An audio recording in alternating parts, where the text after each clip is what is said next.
নমস্কার, রম্য গল্পমালার পক্ষ থেকে সকল শ্রোতা বন্ধুদের জানাই স্বাগত। আপনাদের সাথে আমি রম্য মাইতি। আজ শোনাতে চলেছি কবি অমিতাভ দাশগুপ্তের লেখা কবিতা বুকের বাংলা ভাষা।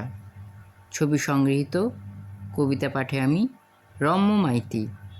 কবিতা বুকের বাংলা ভাষা। যত দূরেই যাচ্ছি তোদের পায়ের শব্দ পাচ্ছি, তোরা আমার সঙ্গ ছাড়িস না।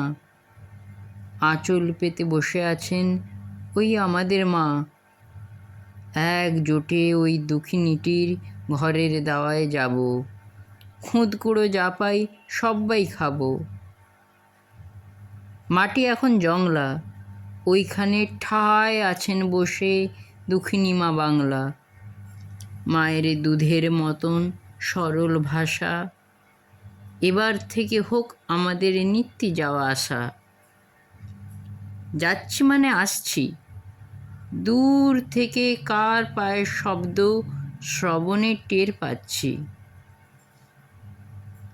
যতই আকাশ গর্জায় তোদের আমার অস্থি মাংস মজ্জায় ফিনিক দিয়ে উঠছে তবু বুকের বাংলা ভাষা।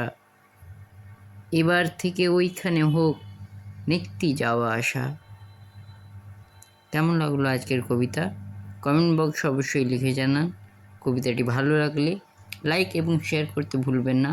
পরবর্তীকালে নিত্য নতুন নানা স্বাদের গল্প কবিতা শুনতে এখনই আমার চ্যানেলটি সাবস্ক্রাইব করে পাশে থাকুন। ধন্যবাদ।